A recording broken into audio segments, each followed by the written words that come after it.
You see, his people, in verse 16 we find out, his people had been taunted for over 40 days by this giant. This great giant named Goliath sat there telling them, who is going to come against us? His oldest brothers, people who he would look up to, were afraid of him. He noticed the whole army, trained soldiers, were afraid of him. And not to mention the king, who was supposed to be all powerful, was afraid of him. He was faced with this obvious problem. And without an idea of what should I really do about it. Because as he looked around, he watched everybody murmuring. Everybody talking, scared, worried about what are we going to do. It let me realize that when problems expose themselves in my life, I have to question, what am I going to do? I have to begin to look like, I don't know, you guys see me, I'm a very large individual. I tell you the truth, I don't think I can button this suit. Problems face me. Problems face us all. But in some cases, it's really serious. Now, I'll tell you the truth, my health thing is a serious issue as well. But some of us, the problems facing us are stuff like our bank accounts are empty and we don't know where next rent is coming. We have no employment. We're losing our jobs. Our children aren't taking their education serious. Our parents are fighting their children, and yet the children are equally fighting the parents. We have relationship problem. I have a friend, for instance, who she has this problem with this one guy who she's been involved with for roughly 6 years, but yet for some reason she can't seem to let him go. We all have these strange problems. Some of us, it's simply our friends. Some of it's our addiction, bad habits. Some of us, the problem is even being friendly. We've let our problems overcome us so much that now we can't even be that steward of grace and a friendly smile to people in need. Some of us, simply it is being a steward to serve others. Because in our mind, somehow the devil has managed to lock us to let us believe that we are the needy ones. Some of us, it's the blessings. And some of us, or most of us, it's our pride. We lack our humility of Christ. But even though we have these big problems, all these problems that come into our lives, we must realize that we cannot run from them. And we have to do what David did. So the question we must ask ourselves when we read, what did David do? Here is a boy who is watching everybody who is more qualified at something murmur and complain. But yet, David boldly comes out and says, let no man's heart fail them.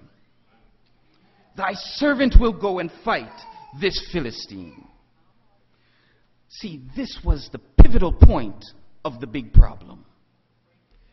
This was when the tables truly turned. This is when David began to allow God's power to take control of a problem. This begins to lead us to how we can face our problems, which is a simple fact. We have to face them. We seem to be filled with fear when it comes to facing our problems, but 2 Timothy 1 verse 7 would let you know that for God has not given us a spirit of fear, but power and love and a sound mind. We have power. We have all power and dominion has been given unto us. David knew this promise, and to all who believed and trusted in God, it was theirs also. David had the faith in the coming Messiah to be his source of power and his strength. And this same power would be his refuge. And David stood up and spoke to the king and said what no other man had the ability to do, and said, I will go. There was no question in his mind. There was no stammer in his voice. He was to go and deliver his people and to deliver himself from this problem. There was nothing that would have stood in his way. But what is standing in the way of us facing our problems? We seem to be so extremely good at running from them. But what is really standing in the way of us standing up to it? You see, I've recognized the children who were arguing with the parents just simply stopped talking to them. The parents equally throw in the towel and give up on their children. I've seen, rather than continue to seek working or for work, we just stop working and begin to look for just the handouts. I've seen us stop trying at our homework and we begin to say, what's the point? We quit living by our own principles we believe in and separate just because we want to fulfill our own desires. What is the problem why we cannot face our own problems? The truth is, we who have Christ and we who don't, there is Christ there to look for, must learn to stand up to every problem. Jonah ran until he was swallowed up into the belly of a whale and more or less was cast to dead before he began to face his own issues. Do we have to reach such a point that we have to reach rock bottom before we begin to say, I will trust in you? For some of us, this is the truth. We spoke about our young friend Richard. It took him to reach a very dark point in his life before he recognized, I can't do it alone and I don't want to just let this be it. This cannot be the end of my life. Death cannot.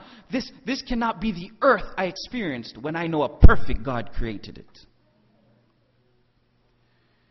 We got to recognize how we are fearfully and wonderfully made. We have to, the psalmist told us that in Genesis 1 verse 26, we are told by Moses that we are given dominion over everything. We must exercise that power. And that everything is not just dominion over your wife, because some people misread it that way. It's not dominion over your children. It's not dominion over your property, but it's dominion over everything. And this includes your very problems you face. What we really need to do to actually stand up is change our perspective. We have to begin to see problems really as challenges. We have to begin to see these stumbling blocks really as stepping stones. God does not give you more than you can handle. 1 Corinthians 10 verse 13. And David knew this principle. And David seen a challenge. And he's seen an opportunity to show his people the wonderful power of the God they serve. He knew he was a strength. And he knew by himself his strength wasn't enough. But in the mighty God that they served, he was the everlasting strength that David knew he could call upon. Which leads us to our next step in how we conquer these great giants.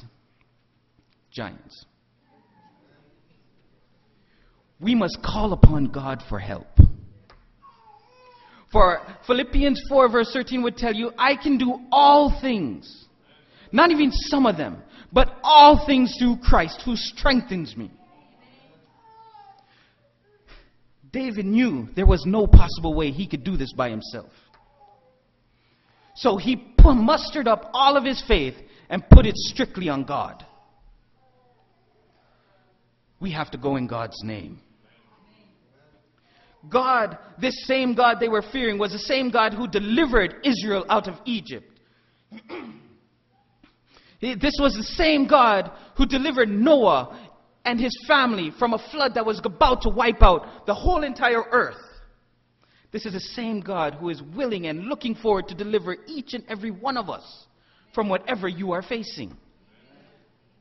There is not one problem too big or too small for God to deliver you from. But the thing is, you have to muster up that faith and humility, put down the pride and call upon God's name.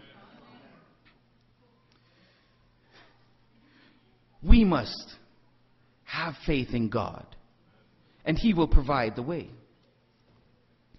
And even though having faith is our key to power, for faith